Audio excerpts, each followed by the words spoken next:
په دې کې یو عظیمه ورځ چې مؤمنانو مسلمانانو د بخښنې دپاره یو فرصت پیدا کړی دی چې هغه د عرفې ورځ ده. یو دریو موضوع باندې صرف خبرې کوو چې یو د عرفې د ورځې فضیلت،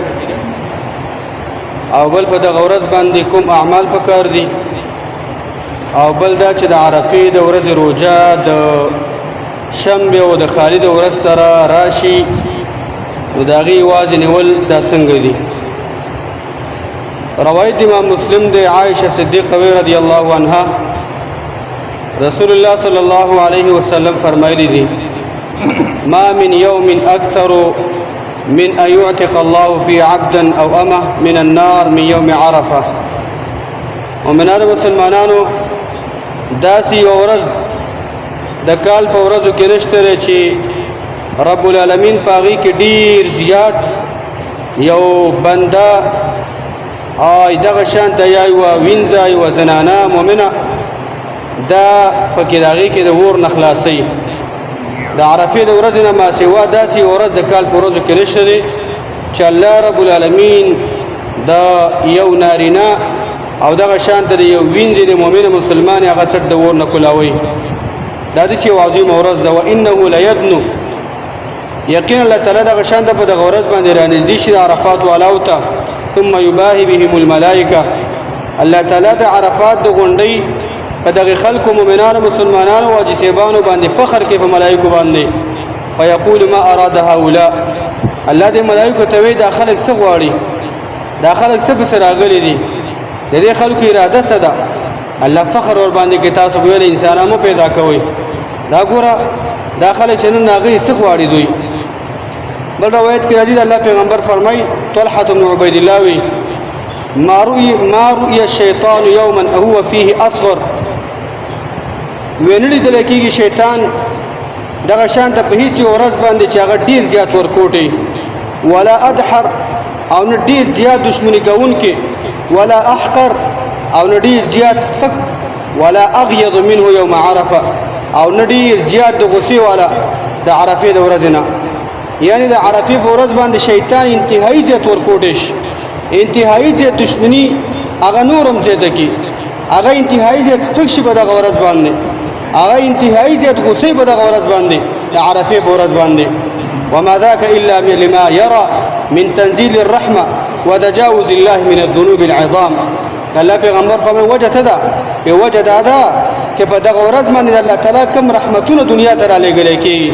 کومې مهربانۍ الله تعالی د انسانانو ته ورکوي، او کوم عظیم عظیم ګناهونه په دغه ورځ باندې الله تعالی معاف کوي،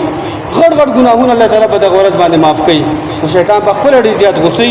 هغه په دشمنۍ کې ډېر زیات په دغه ورځ باندې تېز دي، کوشش کوي انسانان ګمراه کړي او د دغه خیر نه محروم کړي. د الله پیغمبر بل روایت کې وایي: ان الله یباهي باهل عرفات اهل السماء فیقول، الله تعالی د عرفات والاو باندې فخر کوي، د اسمان والا په مخلوق باندې او ملائکو باندې. فیقول الله وی: انظروا الى عبادي، اے ملائکو زما د بندگانو ته وګورئ کنه، جاءوني شعثا غبرا، دا زما خواته راغلي دي، زما بخښنې راوستې دي او زما رضا پسې راغلي دي. ګوره دغه شانته ګډ وډ ویښتانې دي، سرونو باندې دغه شانته ټوپۍ وغیره لباس دا نشته دی، او دغه شانته په دې سرونو باندې ګرد پروت دی، په جامو باندې ګرد پروت دی. یرجون رحمتي، زما رحمت غواړي، زما مهرباني غواړي، او زما دغه شانته رحمت پسې راغلي دي. ولم يروا عذابي، او دوی ګوره زما عذاب د جهنم نه دی لیدلی، زما د عذاب نه خبر هم نه دي، زما د عذابو هغه لیدلي هم نه دي کړي، او دومره شوق او دومره مینه په دوی کې پرته ده چې زما رحمت او مهرباني پسې راغلي دي. یعنې دا دومره د کمال والا ورځ د محترمینو، ډېر زیات د خیر والا ورځ الله تعالی موږ تاسو باندې را روانه کړې ده. نو دې عظیم قدر پکار دی. په دې ورځ باندې څه پکار دي؟ اوله خبره دا ده چې په دې ورځ باندې روژه نیول پکار دي. ډېر بې خیره انسان به وي، ډېر دغه شانته غافل انسان به وي چې هغه د دغه ورځ د روژې نه محروم شي. یو روایت کې راځي، امام مسلم روایت کړی، ابو قتاده رضی الله عنه رسول الله صلی الله علیه وسلم فرمایلی دي: صيام يوم عرفه احتسب على الله، اني احتسب على الله ان يكفر السنه التي قبل والسنه التي بعد. د الله پیغمبر فرمای د عرفې یو ورځ روژه، د عرفې یو ورځ روژه زه د الله تعالی نه ثواب غواړم او د الله نه زما امید دی چې په دغه ورځ دغه یوې ورځ روژه باندې رب العالمین د یو کال تیر شوي او د یو کال را روان الله تعالی بنده ته معافي کوي د 2 کالو ګناهونه الله تعالی دغه ورځ په روژه باندې معاف کوي خدا روژه هغه چا د پاره چې څوک عرفات کې حاضر نه وي حج کې حاضر نه وي حج والا به دا روژه نیسي اما عام مؤمنان مسلمانان دا غینه علاوه د دې لپاره دا پکاره چې روژه ونیسي والله تعالی وي ته دا پیګه جوړ کړی دی دغه ورځې روجي وی روجي په نیول باندې الله تعالی د یو کال تیر شوي د یو کال را روان دغه شر ټول ګناهونه الله تعالی معاف کړي څومره عظیم زیره دی تاسو یې حساب کړئ چې په شپه ورځ کې 40 غنټې دي او په 40 غنټو کې څومره منټونه دي زمونږ استاد سکند ګناه دي زمونږ استاد منټ ګناه دي زمونږ استاد لحظه د ګناه ده که ګناه خپل نه کو اوري دغه شان د ګناه کې اختنی اوري ګوري دغه شان د ګناه باندې موږ تاسو رد نکو نو د 2 کالو ګناهونه مؤمنانو مسلمانانو دغه ورځ په روزه باندې معاف کیږي بل دا په دغه ورځ مندا دعا ډیره زیات ویل پکار ده د الله پیغمبر فرمایي خیر الدعاء دعاء یوم عرفه اے مؤمنانو مسلمانانو بهترین دعا د عرفه د ورځې ده حاجتونه وساته دغه ورځ ته الله ته پیش کې په روزه خپل باندې تلاوت وکړه الله تعالی ته پیش کې په دغه ورځ باندې ولې په دمګرو به ګرځو ولې تعیزونو به ګرځو ولې خپل پیسې خراب کو عقیدې خراب کو د الله پیغمبر فرمای خیر الدعاء دعاء یوم عرفه بل روایت کې دي افضل الدعاء دعاء یوم عرفه بهترین دعا چې الله تعالی قبلې الله ته نزدیکیږي بنده ور باندې الله تعالی ډایرکټ قبل هغه د عرفه د ورځې دعا ده او وخير ما قلت انا والنبيون من قبلي او بهترین الفاظ چې هغه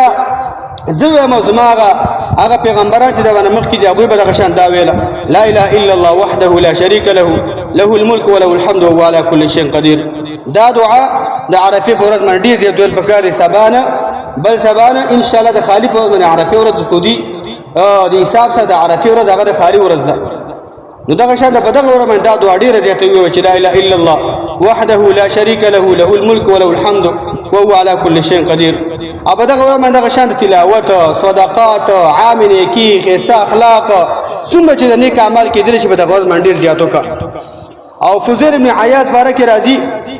ونظر الى تسبيح الناس وبكائهم عشيه عرفه ودي خلق توکتل چې عرفه په شپه باندې سبا عرفه د نشوه په دغه شپه باندې ډیر زیات جړاګان دي خلکو کولې او د خلکو دا جړای کتر او تسبیحات ویره والله تعالی ډیر زیات جړاګان کولې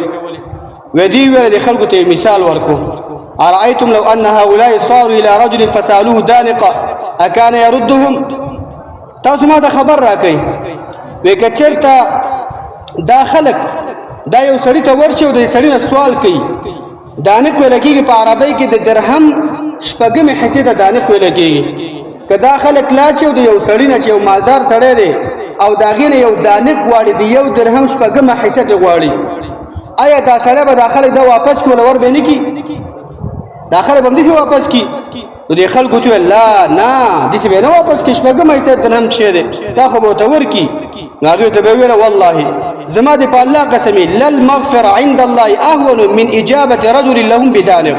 زما دې په الله قسمی چې د الله تعالی په نيز باندې بخنه کول خلکو ته و دومره آسان عمل دی لکه د دین ډیر آسان د الله تعالی ته بخنه د ټول انسانانو چې وسړي دانه کوغوتل شي درهم شوګم یې سوغوتل شي او هغه دغه شاته یو شی ته ورکول دغه آسان دي چې سره پیسې هغه ډیر آسان دی نو الله تعالی د دین بخنه ډیر زیات آسان ده معنی دا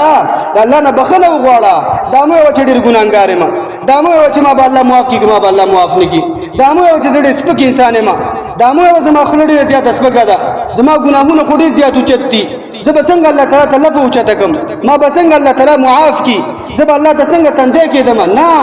بلکې الله ته په اخلاص سره الله ته په تابعداري سره د خپل ځان په ذلت باندې د خپل ځان په لاندې راوستلو باندې دا تندې ولګو الله نه معفو بالکل به الله تعالی معاف کی الله دې موږ تاسو معاف کی